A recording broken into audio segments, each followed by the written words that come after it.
I found my husband's second phone by accident while looking for my AirPods between the couch cushions. My phone showed a connection option, David's iPhone 2. David only had one phone, or so I thought. I clicked connect and suddenly heard a phone call happening in real time. David's voice. So next Friday, when she drives home from her sister's house? A woman's voice. The brake line will be cut Thursday night. On that mountain road, when the brakes fail, it'll look like an accident. The life insurance? David asked.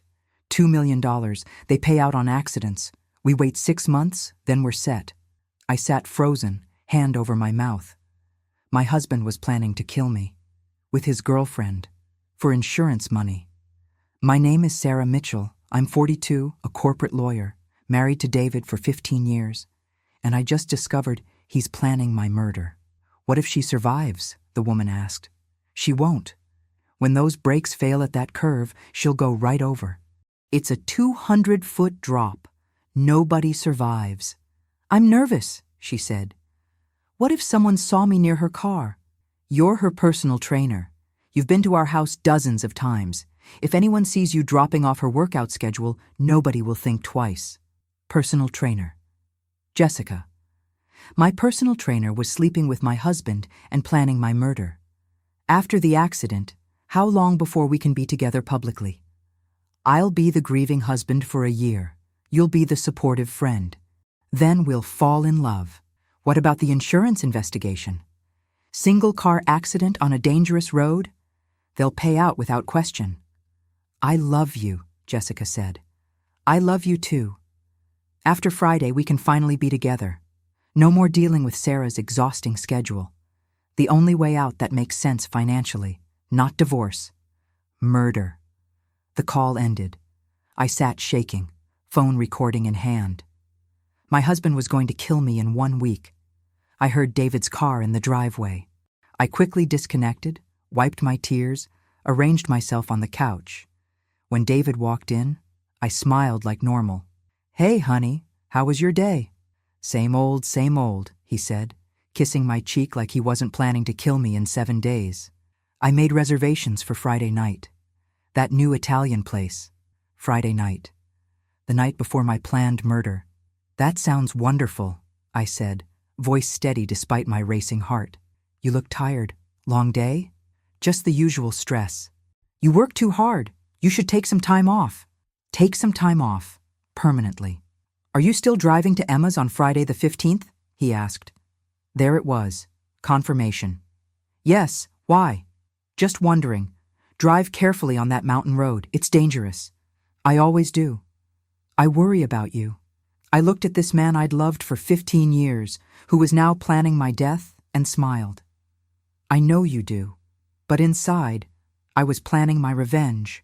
David thought he was going to kill me and get away with it. He was about to learn that the most dangerous thing in the world is a smart woman who's been underestimated. I had 1 week to save my life and destroy his. After David went to bed that night, I locked myself in my home office and tried to process what I'd discovered. My husband wanted me dead. Not just dead. Murdered. Specifically murdered in a way that would look like an accident so he could collect insurance money and run off with my personal trainer. I pulled out a legal pad, old habits from law school, and started writing down everything I knew. Facts. David has a second phone I didn't know about. He's having an affair with Jessica Chen, my personal trainer. They're planning to cut my brake lines on Thursday, March 14th. My accident is planned for Friday, March 15th on the mountain road to Emma's house. Life insurance policy. $2 million timeline. They plan to wait 6 months before being publicly together. Jessica has access to my car, comes to the house regularly. As I wrote, I realized how perfectly they'd positioned themselves. Jessica had been my trainer for 6 months. She came to my house 3 times a week. She'd been in my garage, near my car, dozens of times. If anyone saw her near my vehicle, it would look completely normal.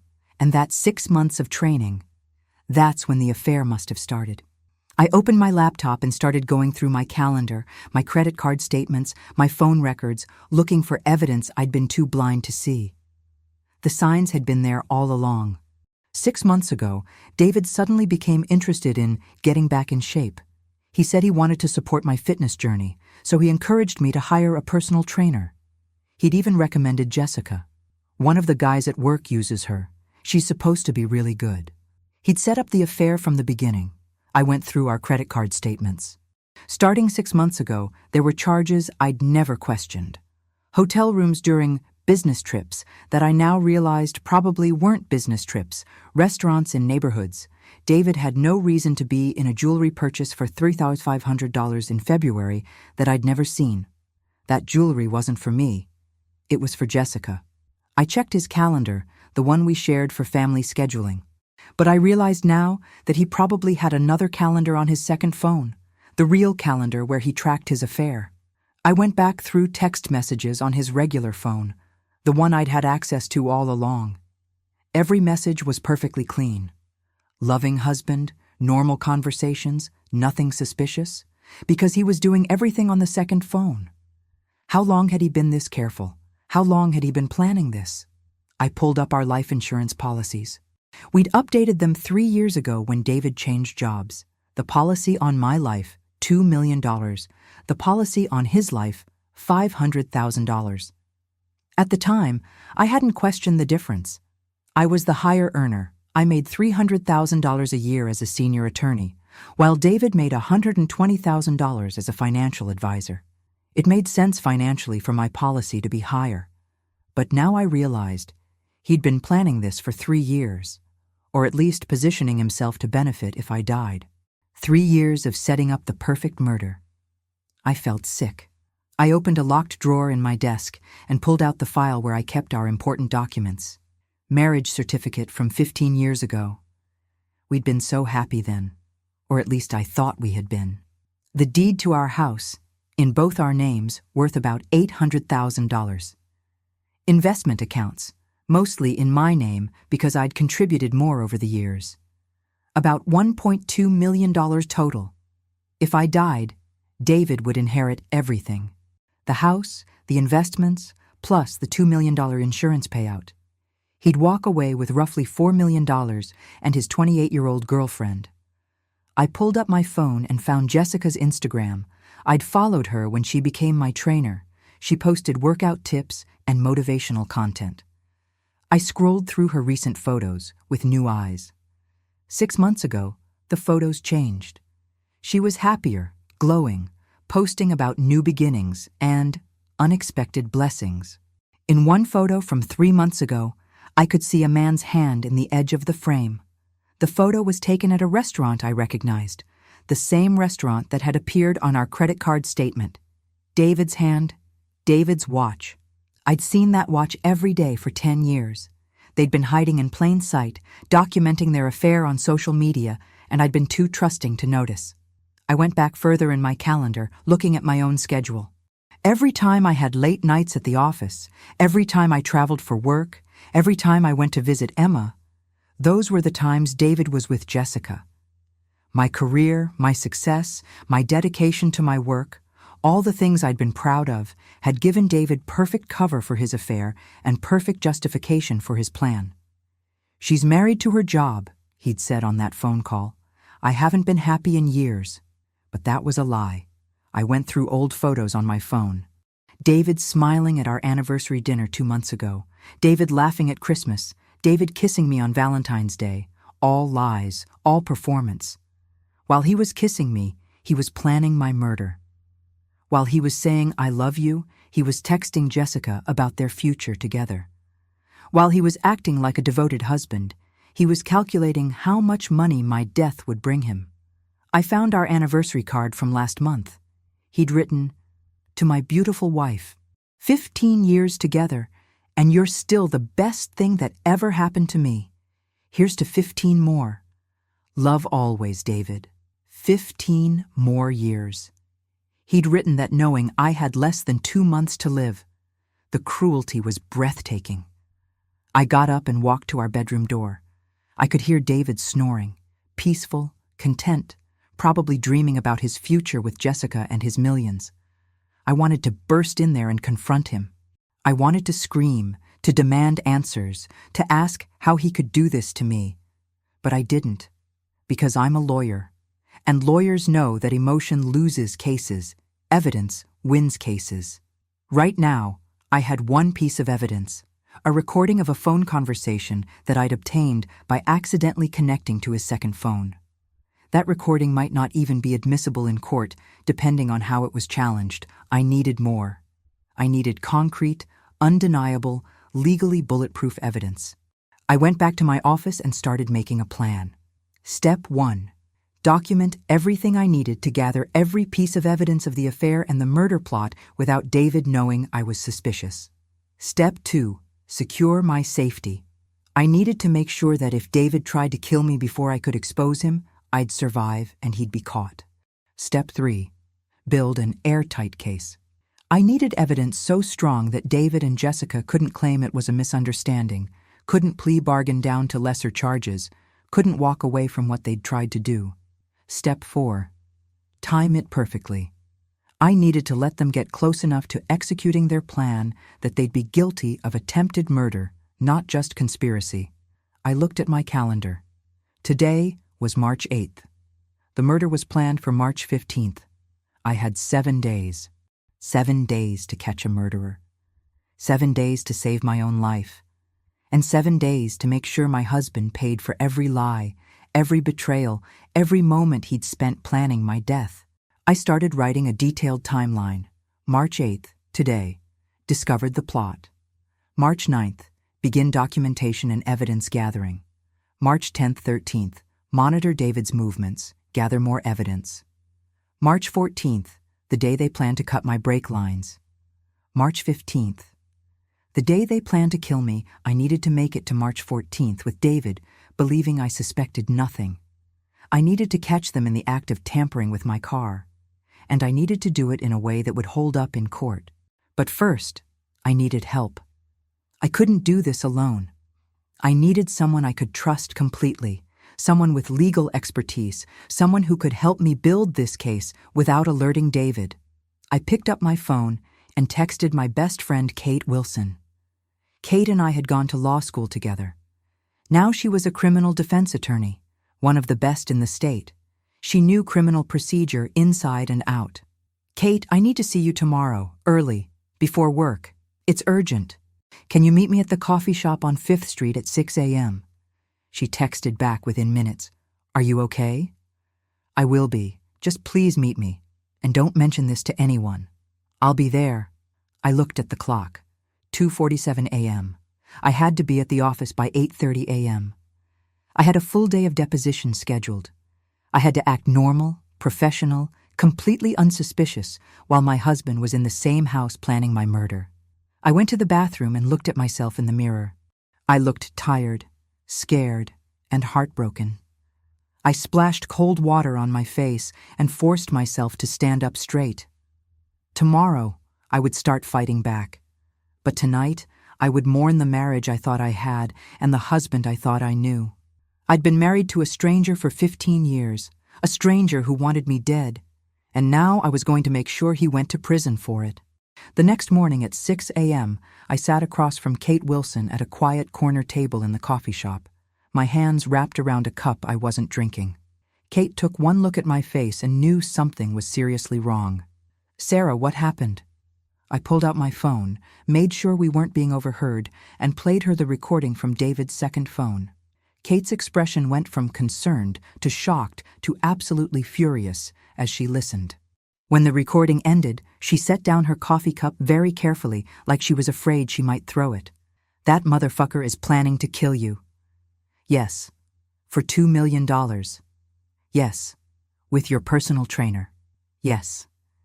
Kate was quiet for a moment, her lawyer brain clearly working through the situation. Okay, first question. Are you safe right now? I think so. The murder is planned for Friday. Today is Monday. As long as David thinks I don't know anything, he won't deviate from the plan. Second question, have you gone to the police? Not yet. That's why I called you. That recording, I obtained it by accidentally connecting to his second phone through my AirPods. I don't know if it's admissible. Kate nodded. You're right to be cautious. Depending on how a defense attorney spins it, that recording could be challenged. We need to build a case so strong that the recording is just one piece among many.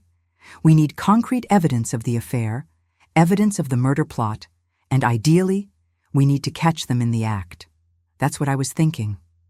Okay. Kate pulled out a legal pad. Let's build a case. You have until Friday, which gives us 4.5 days. What evidence do we have right now? I showed her everything I'd gathered the night before. The credit card statements, the calendar anomalies, the insurance policies. This establishes motive and opportunity, Kate said. But we need more. We need proof of the affair, proof that they're actively planning your murder, and proof of the actual attempt. How do we get that? We're going to need help from law enforcement. But we have to approach this carefully. Kate made a phone call. I have a contact at the police department, Detective Maria Rodriguez. She specializes in domestic violence and attempted homicide cases. She's smart, thorough, and she won't tip off David before we have everything we need. 30 minutes later, Detective Rodriguez joined us at the coffee shop. She was a woman in her 40s with sharp eyes and no-nonsense demeanor. She listened to the recording twice, taking detailed notes. Mrs. Mitchell, I'm going to be very direct with you. Your life is in danger. I know. We need to protect you immediately while we build a case against your husband and his accomplice. What do you recommend? First, we need to document everything. I'm going to get a warrant for David's second phone, his email accounts, and his financial records. Second, we need to catch them in the act. If they're planning to tamper with your car on Thursday night, we need to have surveillance in place to document it. Third, we need to make sure you're nowhere near that car on Friday. If they succeed in cutting your brake lines, we need to ensure you don't actually drive it. Kate leaned forward. What about a sting operation? What if we let them think they succeeded, but actually catch them celebrating the successful murder? Detective Rodriguez nodded slowly. That could work, but it's risky. We'd need to stage it perfectly. I'm willing to take the risk, I said firmly. I want them to face the maximum charges possible. Attempted murder, conspiracy to commit murder, insurance fraud. Then here's what we're going to do, Detective Rodriguez said, pulling out her phone to take notes. Today, Monday, you act completely normal, go to work, come home, behave exactly as you always do. Tonight, we'll install hidden cameras in your garage and around your car. We'll also put a GPS tracker on your vehicle so we can monitor if anyone tampers with it. Tuesday and Wednesday, you continue acting normal. We'll be monitoring David's movements, getting warrants, and gathering additional evidence. Thursday night is when they plan to cut your brake lines. We'll have undercover officers stationed around your house to document whoever approaches your car. Friday morning, our mechanics will inspect your car. If they've tampered with it, we'll document everything, then fix it so you're safe. Friday afternoon, you'll drive to your sister's house as planned, but in a police vehicle disguised to look like your car. We'll have officers following you to keep you safe. Meanwhile, we'll let David and Jessica think you're driving your actual car with the cut brake lines. When they think you've had the accident, we'll have them under surveillance. If they celebrate, if they discuss the plan, if they do anything that confirms their guilt, we'll have it all on record. Then we arrest them. I took a deep breath. That's a solid plan. There's one more thing, Detective Rodriguez said. We need to check your life insurance policy. We need to make sure the insurance company knows there's an investigation underway so they don't pay out if something goes wrong. I'll handle that, Kate said. I can contact the insurance company and put a hold on any claims related to Sarah's policy. Good, the detective said. Now, Sarah, I need you to go through your entire week. Tell me every interaction you have scheduled with David, every time Jessica is supposed to come to your house, every moment when you might be vulnerable. I pulled out my phone and went through my calendar with them. Jessica has training sessions with me today, Wednesday, and Friday morning. Perfect, Detective Rodriguez said. Keep those appointments. Act completely normal. Don't change anything about your routine. What about tonight? David and I usually have dinner together. Have dinner with him. Act like a loving wife. I know it's going to be nearly impossible, but you can't let him suspect anything. I'm a lawyer, I said. I've spent my career putting on a performance in court. I can do this. But could I really? Could I sit across from my husband at dinner, knowing he was planning to kill me, and pretend everything was normal? I had to. My life depended on it. After the meeting, I went to work and tried to focus on my cases. But every few minutes, I found myself thinking about David and Jessica, about their plan, about how close I was to being murdered. At noon, Jessica texted me, "Hey Sarah, ready for our workout session at 5?" I stared at that text. This woman, who I'd trusted with my fitness and my health, was planning to kill me in 4 days. I typed back, "Absolutely. See you then." At 5 p.m., Jessica arrived at my house with her usual bright smile and energetic greeting. "Sarah, how are you feeling today? Ready to work hard?" "Always," I said, smiling back at her. We went through an hour of training. Squats, lunges, core work. The entire time I was studying her face, looking for any sign of guilt, any indication that she was planning my murder. She showed nothing. She was friendly, professional, encouraging. "You're getting so much stronger," she said as I finished a set of deadlifts. "Your form has improved dramatically over the past 6 months." 6 months. The entire time she'd been sleeping with my husband. "Thanks, Jessica. I really appreciate all your help." "Of course. That's what I'm here for." After the workout, as Jessica was packing up her equipment, she asked casually, "So, any fun plans for the weekend?" Was she fishing for information? Confirming that I'd be driving to Emma's house on Friday? "Nothing exciting," I said. "Just dinner with my sister on Friday." "Oh, that's nice. Where does she live again?" "About 2 hours away, up in the mountains." "That's a beautiful drive," Jessica said, with a smile that suddenly looked sinister. "Be careful on those mountain roads, though. They can be dangerous." "I always am." After Jessica left, I went to my office and reviewed the recording equipment Detective Rodriguez had installed while I was at work. Tiny cameras hidden in the garage, pointed at my car, a GPS tracker under the vehicle, audio recording devices. Everything was in place. That evening, David came home from work right on schedule. "Hey, honey, how was your day?" "Good," I said, forcing warmth into my voice. "Just the usual craziness at the office." "Did you work out with Jessica?" "Yeah, she kicked my butt as usual." "That's good. You're really seeing results from all that training." I smiled at him. This man who wanted me dead was complimenting my fitness improvements while planning to kill me. Over dinner, David was charming and attentive. He asked about my cases at work, told funny stories about his day, reached across the table to hold my hand. "I love you, Sarah," he said, looking into my eyes. "I love you too," I lied. I made those reservations for Friday night at Giancarlo's, 7 p.m. I know you'll probably be tired after driving back from Emma's, but I thought it would be nice to have a date night. A date night. The night I was supposed to die, he'd made reservations for a date night that would never happen. Was this part of his alibi? "Officer, we had dinner plans that night. I was expecting her home. When she didn't show up, I got worried." "That sounds perfect," I said. That night, lying in bed next to David, I could barely breathe. This man next to me wanted me dead. In 4 days, he thought he would be rid of me forever. I waited until he was asleep, then quietly slipped out of bed and went to my office. Detective Rodriguez had given me her direct number. I texted her. "Day 1 complete. Jessica confirmed I'm driving Friday. David mentioned our dinner plans, possibly establishing alibi." She texted back, "Good work. Warrants came through. We're accessing his second phone remotely now. We'll update you tomorrow." Tuesday morning, I got a text from Detective Rodriguez. "Need to meet. Coffee shop, 6 a.m. When I arrived, Kate was already there with the detective. "Sarah, we accessed David's second phone," Detective Rodriguez said, sliding a folder across the table to me. "You need to see this." I opened the folder and found printouts of text messages between David and Jessica going back 6 months. The early messages were romantic, typical affair messages about stolen moments and secret meetings.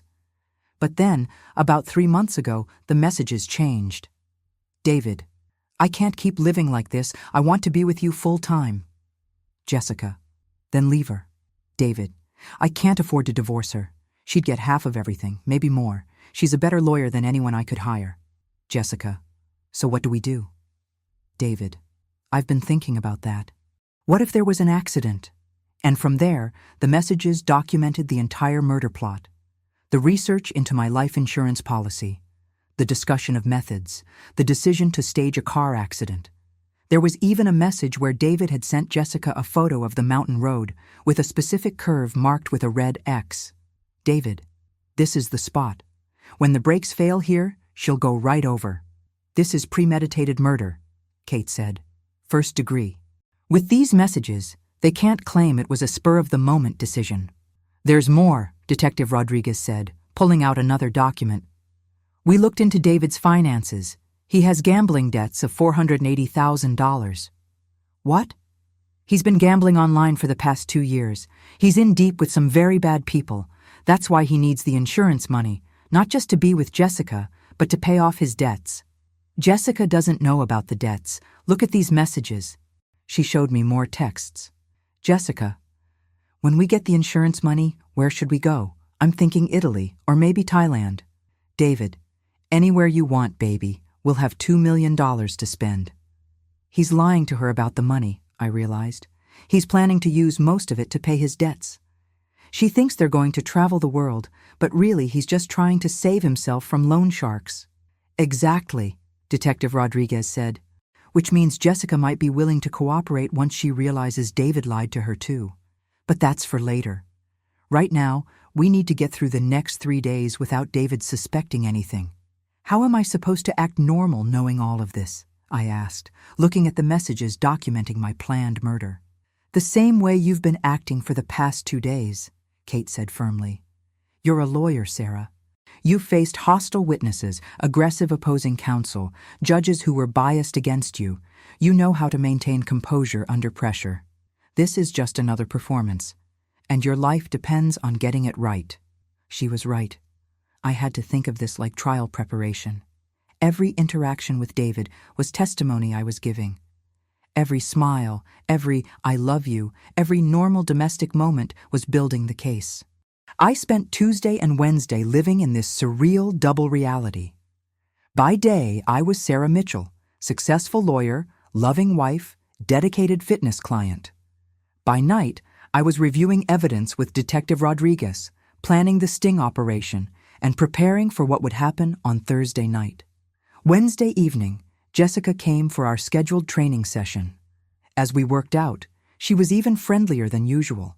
"Sarah, I just want to say, I really admire you," she said as I was finishing a set of burpees. "You work so hard. You're so dedicated to your career. You're honestly inspirational." I looked at this woman who was planning to kill me, who was complimenting me while knowing she'd be dead in 2 days. "Thank you, Jessica. That means a lot. I hope I can have a career like yours someday. You've really built something impressive." "You will," I said. "Just stay focused and dedicated." "I will. Thanks for believing in me." After she left, I sat in my garage, staring at my car. The car that tomorrow night would be sabotaged. Detective Rodriguez had assured me that officers would be watching, that they'd catch Jessica in the act, that I'd be safe. But I was still terrified. Tomorrow night, Thursday night, my husband and his girlfriend would try to kill me, and I had to let them get close enough to prove their intent without actually dying in the process. Thursday morning arrived, and I woke up knowing that tonight someone would come into my garage and try to sabotage my car. David was already awake, getting ready for work. He kissed my forehead like he did every morning. "Sleep well?" "Like a rock," I lied. I'd barely slept at all, rehearsing every possible scenario for tonight. "I have a late meeting tonight," David said casually. "Won't be home until around 10 p.m. A late meeting.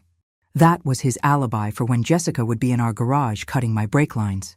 "No problem. I'll probably work late too." "Drive safe tomorrow," he said. And there was something in his eyes.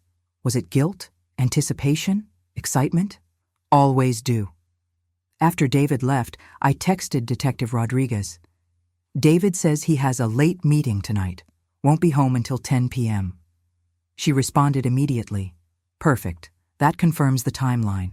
We'll have teams in position by 8 p.m. Are you ready for this?" Was I ready? Ready to watch someone try to kill me? Ready to potentially face my husband's violence if something went wrong? I'm ready. I went to work. but I couldn't focus on anything. My paralegal noticed. "Sarah, are you okay? You seem distracted." "Just a difficult case," I said. "I'll be fine." At noon, Kate met me for lunch at a restaurant far from my office. "Tonight's the night," she said. "How are you holding up?" "I'm terrified. What if something goes wrong? What if they realize they're being watched?" "They won't. Rodriguez is one of the best. She's worked undercover operations for years." "But Sarah, I need to tell you something." Her tone made my stomach drop. "What?" "We found out more about Jessica. She's not just David's girlfriend." "What do you mean?" "She's been arrested twice before for fraud. Once for identity theft, once for insurance scam with a previous boyfriend." I felt sick. "So, she's done this before?" "Not murder, but she's definitely experienced in insurance fraud, which means this wasn't David's idea alone." "You're saying Jessica might be the mastermind?" "Or at least an equal partner. David might think he's the one planning this, but Jessica knew exactly what she was doing from the start." This changed everything. I'd been thinking of Jessica as David's accomplice, maybe even his victim, a young woman manipulated by an older man. But she was a predator herself. She'd seen a wealthy couple, identified the wife as vulnerable, seduced the husband, and engineered a murder plot. "Rodriguez is worried," Kate continued. "If Jessica has done this before, she might be more careful than we expected. She might notice surveillance." "What do?" "We proceed as planned, but with extra caution. Rodriguez is bringing in her best people. They'll be invisible." That afternoon, I left work early, something I never did, but I needed to prepare. Detective Rodriguez came to my house at 5 p.m. with 2 other officers. "Sarah, let me introduce Detective James Chen and Officer Rebecca Martinez. They'll be part of the surveillance team tonight. We're going to position ourselves in unmarked vehicles on your street," Detective Chen explained. "We'll have eyes on your garage from multiple angles. We've also installed additional motion sensor cameras that will activate the moment someone enters your garage." "What if David comes home early?" I asked. "If David shows up, we'll see him. If he's the one who tampers with the car instead of Jessica, we'll document it. Either way, we'll catch whoever does it." "And Sarah," Detective Rodriguez said seriously, "you cannot be here tonight." "Where should I go?" "Kate's house. You'll stay with her from 7 p.m. until we give you the all clear." "What about my normal routine? Won't David notice if I'm not home?" "Text him that you're working late at the office, then going to Kate's to work on a case. He knows you do that sometimes, right?" "Yes, but Sarah, we cannot risk you being here if something goes wrong. If David or Jessica realize they're being watched, if they panic, if they decide to accelerate their plan, we need you safe." She was right. I couldn't argue with that logic. At 6:30 p.m., I texted David. "Working late at office, then going to Kate's to prep for a deposition. Won't be home until around midnight. Love you." He texted back, "No problem. I'll probably be asleep when you get home. See you tomorrow. Love you too." Tomorrow, the day I was supposed to die. I drove to Kate's house and watched from her living room as Detective Rodriguez sent me updates. 7:45 p.m. Team in position. 4 unmarked vehicles stationed around your block. No activity yet. 8:30 p.m. Subject spotted. Female matching Jessica Chen's description walking down your street, wearing dark clothing, carrying a bag, approaching your house. My heart was pounding. She's really doing it. Kate sat next to me, holding my hand. "Rodriguez has got this. Just breathe." 8:47 p.m. Subject has entered your property through side gate, heading toward garage.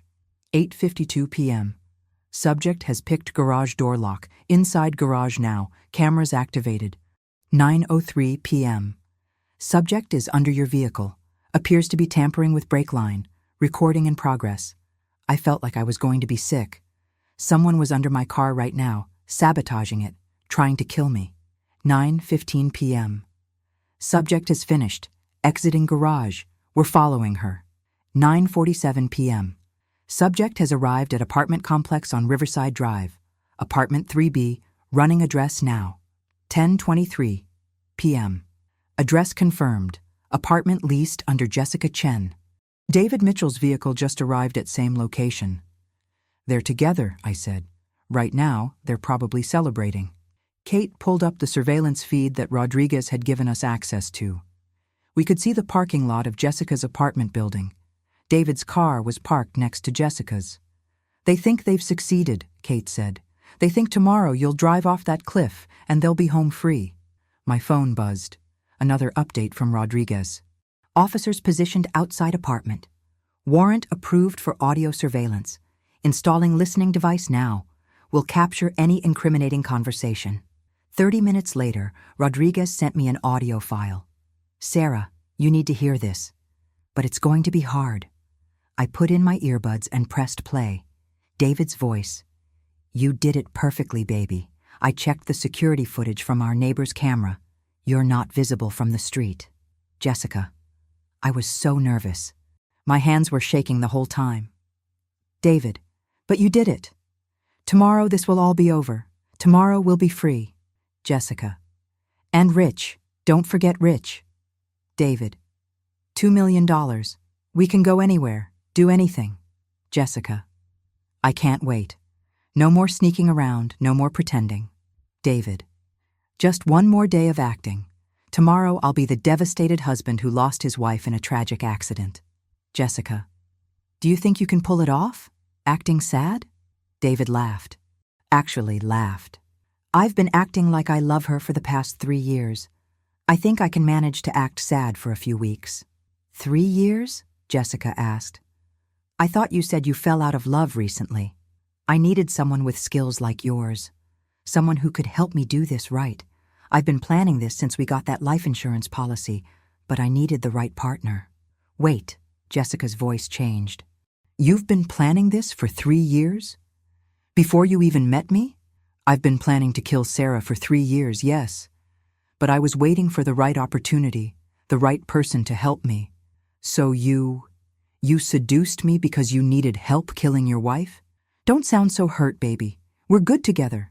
You're perfect for this. But you said you loved me. I do love you. I also need you. Can't both be true? There was a long silence on the recording. Jessica. David's voice. Baby, what's wrong? I need to know something. The gambling debts, how much do you really owe? Silence. David. How much? It's not important. How much? 480,000. What? You told me you owed like 50,000. You said we'd have almost the full 2 million to ourselves. Baby, I was going to tell you. You lied to me. We're killing someone and you've been lying to me about the money? Jessica, calm down. Don't tell me to calm down. I'm risking my life. I could go to prison for murder and you've been lying to me this whole time? We can still have plenty of money after I pay my debts. Plenty. After 480,000, we'll have barely $1 million, and you want me to wait 6 months, risk getting caught, all for half of that? I thought you loved me. I thought you weren't a liar. The recording ended. I looked at Kate. They're turning on each other. Even better, Kate said. When we arrest them, Jessica will flip on David to save herself. She'll testify about everything. My phone rang. Detective Rodriguez. Sarah, did you listen to the recording? Yes. We have enough. We have video of Jessica tampering with your car. We have audio of them discussing the plan, confirming the motive, admitting premeditation. We can arrest them right now if you want. We don't have to wait until tomorrow. I thought about that. They could arrest David and Jessica tonight, and this nightmare would be over. But something in me wanted them to face the full weight of what they'd tried to do. No, I said. I want them to think they succeeded. I want them to believe I'm dead, even if just for a few hours. Tomorrow I'm going to die in that accident, and I want to see their faces when they realize I'm still alive. Are you sure? Rodriguez asked. That's a big risk emotionally. I'm sure. How do we do it? Tomorrow morning, our mechanics will inspect your car and document everything. Then they'll fix the brake lines so the car is safe. At 2 p.m., you'll leave for your sister Emma's house, but you won't actually be driving. Officer Martinez, who's about your build and has similar hair, will be driving your car wearing clothes that look like yours. We'll have a full team following her, protecting her. She'll drive the route you normally take, but she won't go near the dangerous curve. Meanwhile, you'll be at the police station with me, watching everything unfold. When Officer Martinez is safely on the straightaway section of the road, we'll stage the accident. We'll have emergency vehicles at the scene. We'll release a report to local media about a fatal single-car accident on Highway 89. David and Jessica will see news reports about a woman matching your description dying in a car accident at approximately 3 p.m. on the mountain road. Then we wait. We listen to their phone calls, we watch their behavior, we document everything. And when we have irrefutable evidence that they think you're dead and they're celebrating your murder, that's when we move in. How long will you wait? Until they incriminate themselves completely. Could be a few hours, could be a full day. But I promise you, Sarah, before this weekend is over, your husband and his girlfriend will be in handcuffs. I took a deep breath. Then let's do it. Kate squeezed my hand. Are you absolutely sure about this? I'm sure. I want David to think he won. I want him to feel safe, relieved, happy that I'm dead. And then I want to see his face when he realizes I'm very much alive and he's going to prison for the rest of his life. That's cold, Kate said. He tried to kill me. Cold doesn't begin to cover how I feel right now. That night, I stayed at Kate's house. I couldn't go home knowing that my car had been sabotaged, knowing that David was sleeping peacefully, thinking tomorrow he'd be rid of me. At midnight, I got a text from an unknown number. Sarah, this is Jessica. I need to talk to you. Please call me. I showed it to Kate. What do I do? Nothing, she said immediately. That's either a trap or she's having second thoughts. Either way, you don't respond. If you respond, you tip her off that you know something. What if she's trying to warn me? Then she can call the police herself. You do nothing. The text sat there unanswered. 5 minutes later, another text from Jessica. Please, Sarah, it's important. It's about David. My finger hovered over the reply button. Don't, Kate warned. I didn't. 10 minutes later. Fine. I hope you're careful tomorrow. That was it. No more messages. What do you think that was about? I asked Kate. I think Jessica's conscience is bothering her, but not enough to actually stop the plan. Or she's testing you. If you'd responded, she would have known something was wrong. I lay awake all night on Kate's couch, thinking about tomorrow. Tomorrow, Sarah Mitchell was going to die, and Sarah Mitchell was going to get justice. Friday morning, March 15th, the day I was supposed to die. I woke up at Kate's house at 6 a.m., having barely slept. Today, my husband thought he was going to become a widower and a millionaire. Instead, he was going to become a prisoner. Detective Rodriguez picked me up at 7 a.m. and drove me to the police station through a back entrance. Your car is being processed right now, she said as we walked through the station. Forensics is documenting everything Jessica did to the brake lines. She led me into a room with multiple monitors showing different camera angles. This is our command center for today. From here, we can monitor your car, David's location, Jessica's location, and coordinate our teams. On one screen, I could see my car in an impound lot. 2 mechanics were underneath it, photographing and documenting the sabotage.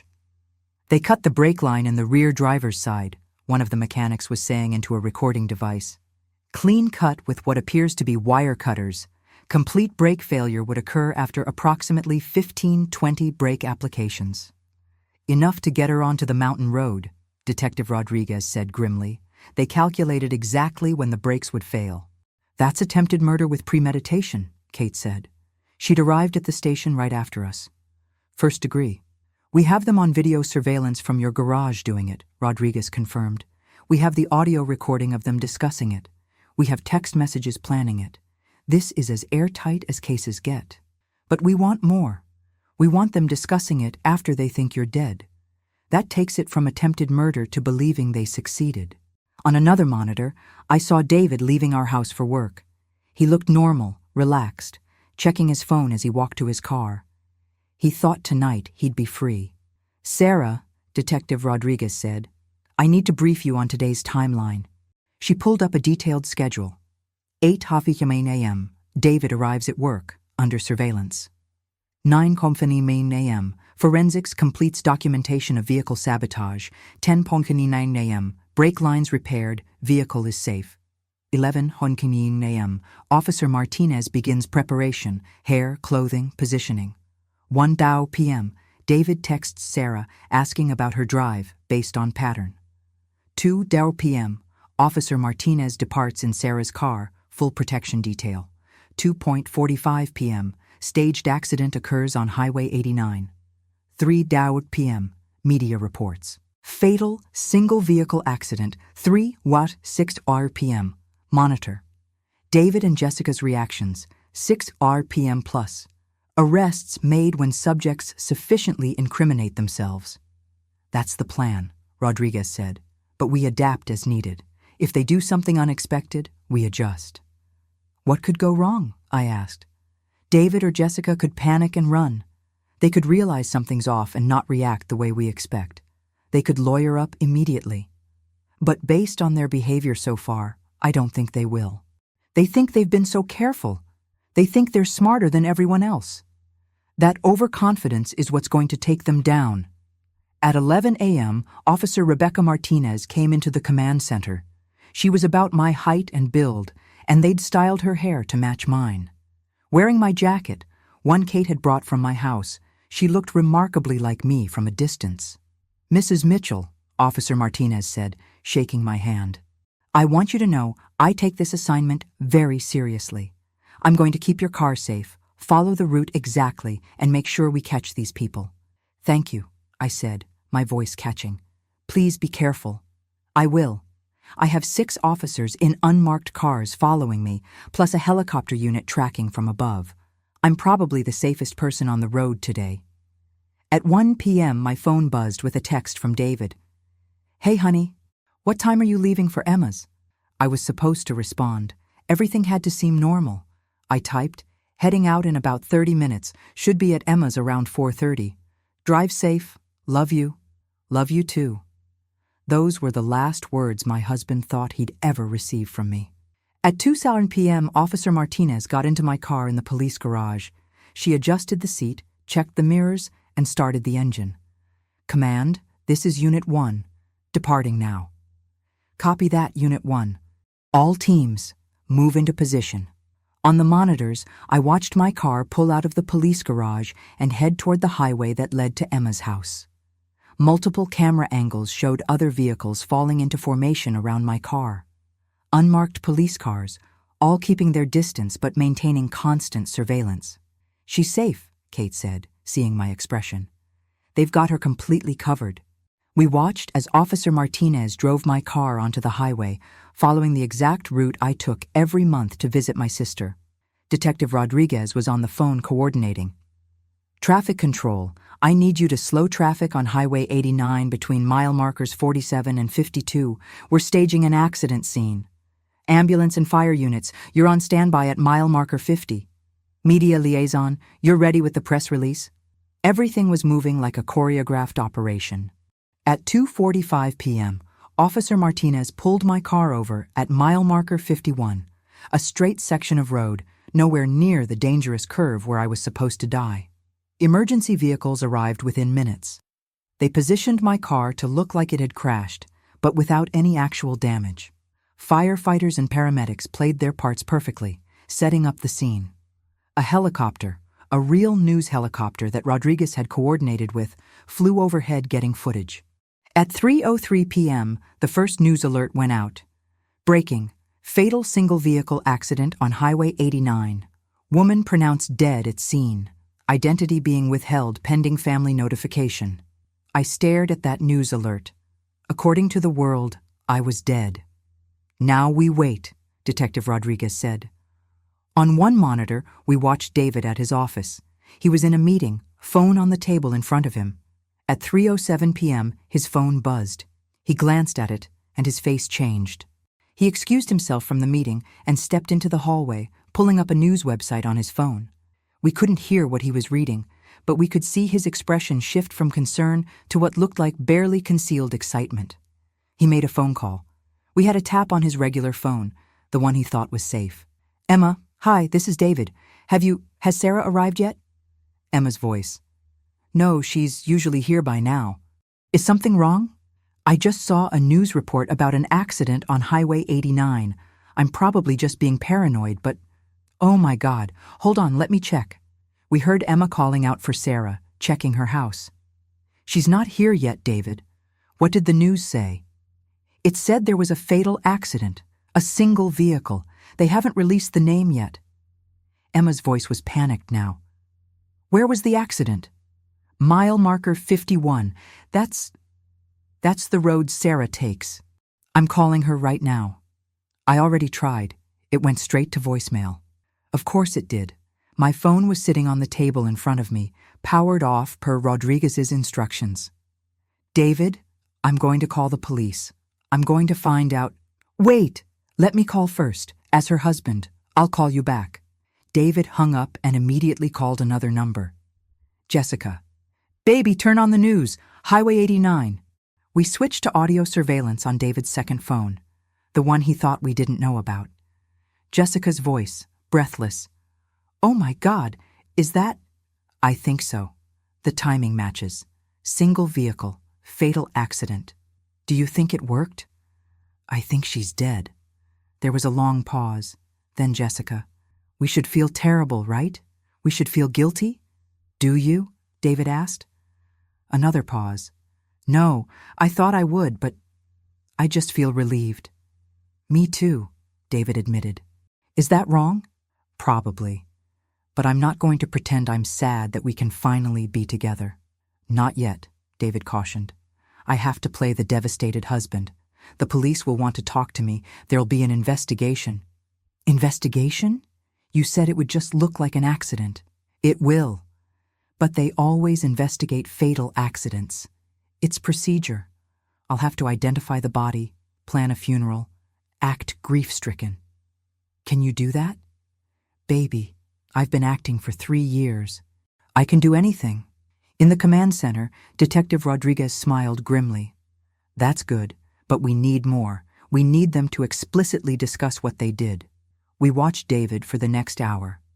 He drove home, changed into more somber clothing, and waited. At 4:30 p.m., 2 uniformed officers that Rodriguez had sent, officers who weren't in on our operation, knocked on David's door. We watched through their body cameras as David answered. Mr. Mitchell? Yes? Sir, I'm afraid we have some difficult news.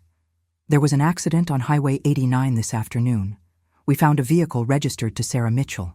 The driver didn't survive. David's performance was Oscar-worthy. His face crumpled, his knees buckled, he grabbed the doorframe for support. No, that can't be.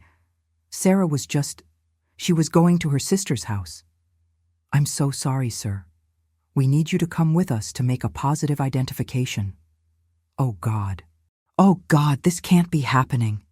Kate and I watched this performance with disgust. He's good, Kate said.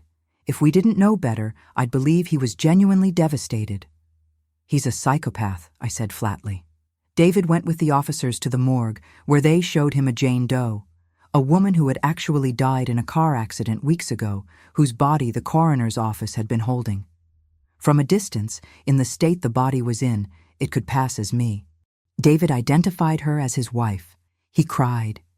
He asked to be alone with the body. He even held the dead woman's hand. Then he left, got in his car, and immediately called Jessica on his second phone. It's done. I saw the body. It's her. Sarah's dead. Jessica's voice was shaking. Oh my God. It's really over. It's really over. We did it, baby. We actually did it. When do we get the money? I'll file the insurance claim next week. They said it could take 4 to 6 weeks to process. That long? It's $2 million, Jessica. These things take time. But we'll get it. And then we wait 6 months like we planned. I play the grieving widower. You're the supportive friend who helps me through my grief. And then, slowly, we fall in love. I can't wait that long, David. I want to be with you now. You have to wait. If we're together too quickly, people will talk. The insurance company might investigate. Fine, but you better make it worth the wait. $2 million worth? Exactly. They made plans to meet at Jessica's apartment later that evening to celebrate privately. Detective Rodriguez looked at me. That's enough. We have everything we need. Conspiracy to commit murder, attempted murder, insurance fraud, and now they think they've succeeded. We're moving in tonight when they're together at Jessica's apartment. I want to be there, I said. Sarah, I want to be there when you arrest them. I want to see their faces. Rodriguez looked at Kate, who nodded. It's her right. Okay, but you stay in my vehicle. You don't go in until after they're in handcuffs. Agreed? Agreed. At 8 p.m., David left our house, the house he thought was now just his, and drove to Jessica's apartment. We followed in unmarked cars. I watched from Detective Rodriguez's SUV as David walked into Jessica's building, carrying a bottle of champagne. Champagne to celebrate my death. SWAT team in position, Rodriguez said into her radio. All units ready? Unit 2 ready. Unit 3 ready. Unit 4 ready. On my signal. 3, 2, 1, go. The door to Jessica's apartment burst open.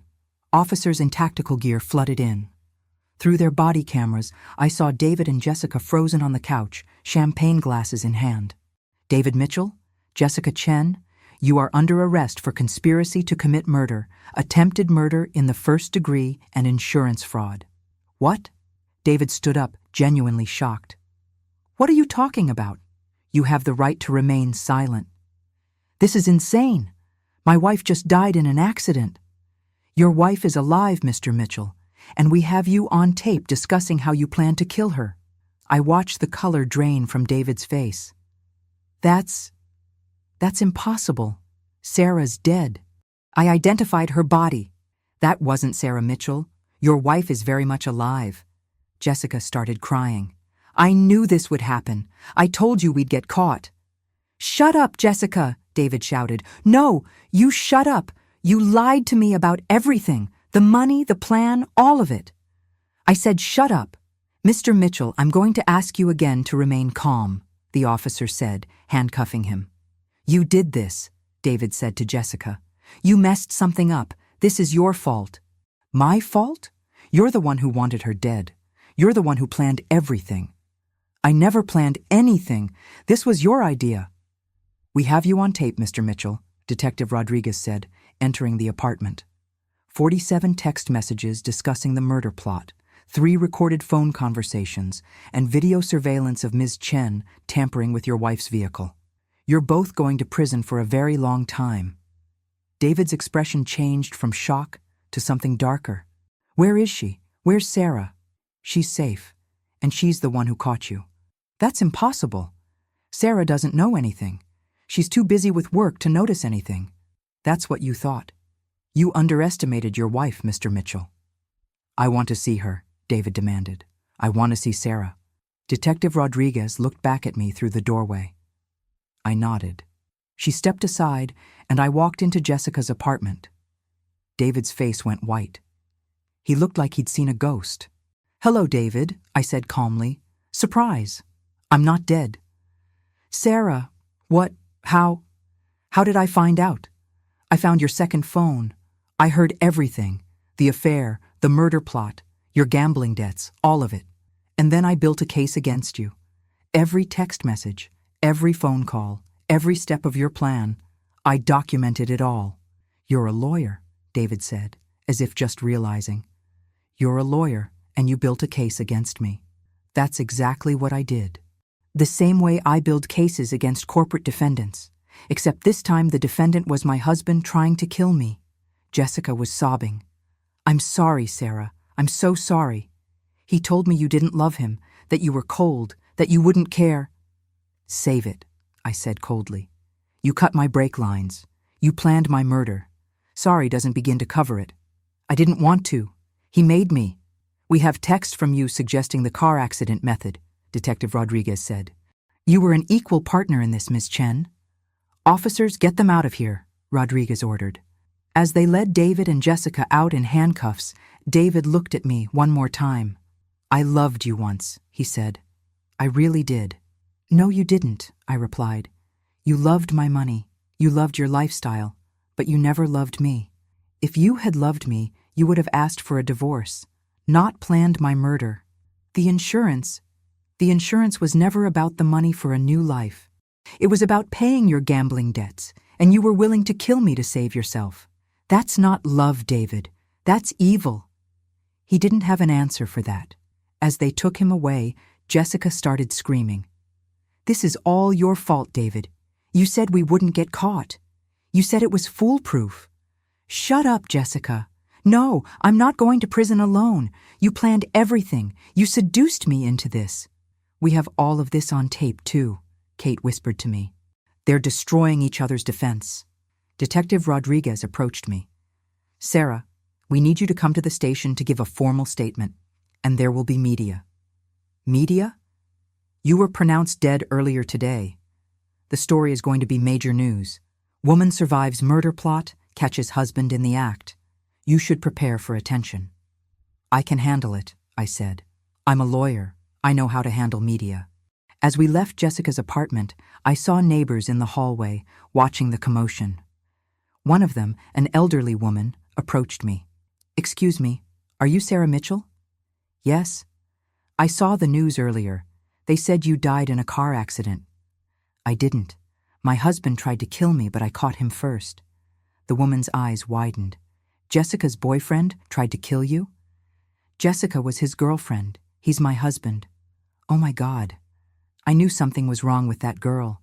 She was always too perfect, too friendly. As we drove to the police station, I looked at my phone for the first time all day. 87 missed calls, hundreds of texts, from Emma, from friends, from colleagues, all expressing shock and grief at my death. I started typing a text to send to everyone. I'm alive. It's a long story. We'll explain everything soon. Thank you for caring about me. Within minutes, my phone started ringing off the hook. Turn it off, Kate advised. You can deal with everyone tomorrow. Tonight, we finish this properly. At the police station, Detective Rodriguez led me to an interrogation room where they were processing David. Through the one-way glass, I watched him sitting at a table, handcuffed, lawyer beside him. His lawyer, some public defender who'd been called in, was trying to advise him, but David wasn't listening. He just stared at the wall, looking like he couldn't believe what had happened. He thought he was so smart, Detective Rodriguez said.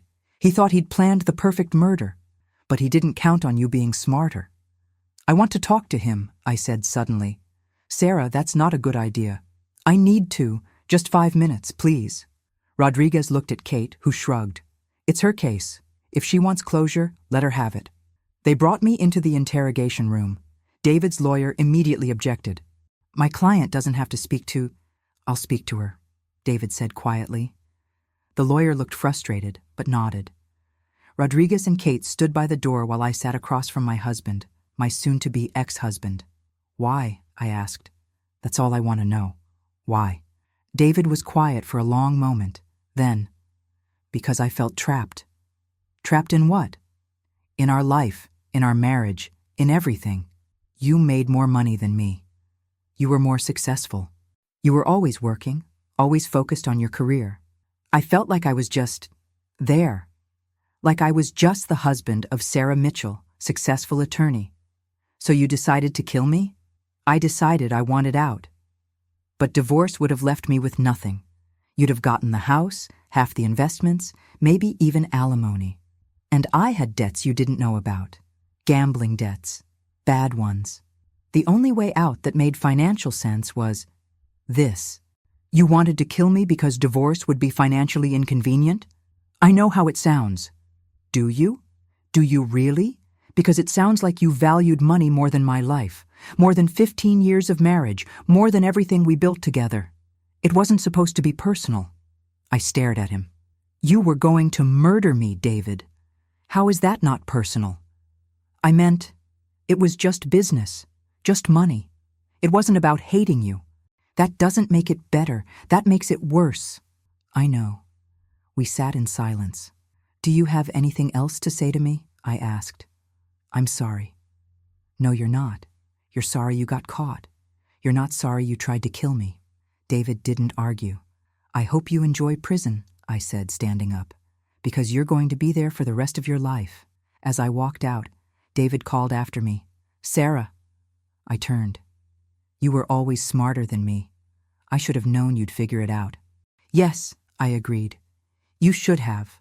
That was the last time I spoke to my husband. 6 months after David and Jessica's arrest, I sat in court watching them being sentenced. David had tried to make a deal, but prosecutors had too much evidence. Jessica claimed manipulation, but text messages showed she was an equal partner. The judge looked at them with disgust. I have rarely seen such calculated cruelty. You planned for months. You researched methods. You celebrated what you thought was her death. Mr. Mitchell, life in prison without parole. Ms. Chen, 25 years to life. David showed no emotion. Jessica sobbed. As they were led away, David glanced back at me. I met his eyes with no expression. He had tried to erase me. Instead, he'd erased his own future. After sentencing, Detective Rodriguez found me. How are you doing, Sarah? Better than expected. Is it wrong that I feel relief? Not at all. You survived something terrible. You caught your killers. That's justice. Emma hugged me tightly. I can't believe David did this. Neither could I. But love doesn't try to kill you for insurance money. What will you do now? Live, fully, without looking over my shoulder. The divorce finalized 3 weeks later. I got everything, the house, investments, all assets.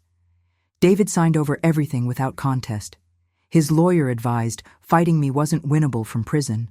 I sold the house. Too many bad memories. Bought a smaller place downtown. I also changed careers. Corporate law had consumed my life, been David's excuse. I started working with a nonprofit, helping domestic violence survivors navigate legal systems. Surviving a murder plot gives unique insight into helping other victims. 1 year after the arrest, I was featured in a true crime podcast, The Lawyer Who Caught Her Husband's Murder Plot. It went viral. Millions heard my story. I received hundreds of messages from women saying my story inspired them to leave dangerous relationships, trust their instincts, fight back. That made everything worthwhile. 2 years later, I was dating again. Cautiously, carefully. Trust has to be earned now. But I'd learned I was stronger than I knew. I survived a murder plot, outsmarted 2 people trying to kill me, built a case that imprisoned them both. I was not a victim. I was a survivor. 3 years after David tried to kill me, I testified before Congress about gaps in domestic violence laws and insurance fraud. My case showed how easy it was to plan murder using life insurance as motivation. New legislation passed requiring thorough investigation of life insurance claims in sudden deaths. It was called Sarah's Law. I had turned my nightmare into protection for others. Today, 5 years after finding that second phone, I live quietly. I still practice law, helping victims become survivors. I still think about March 8th, when I accidentally heard David planning my death, but not with fear anymore, with gratitude. Gratitude that I found out in time, that I was smart enough to build a case. That I survived. David is still in prison. So is Jessica. She's up for parole in 20 years. I'll be at that hearing to make sure she stays exactly where she belongs. People ask, do you wish you'd handled it differently? Confronted David immediately instead of building a case? No, never. Confronting him would have been emotional. Building a case was strategic. And strategy wins. I'm Sarah Mitchell. I'm 47. I'm a survivor of attempted murder, and I'm living proof that the most dangerous thing you can do is underestimate a smart woman who knows how to gather evidence. My husband tried to kill me for $2 million. Instead, he got life in prison, and I got my life back. That's justice.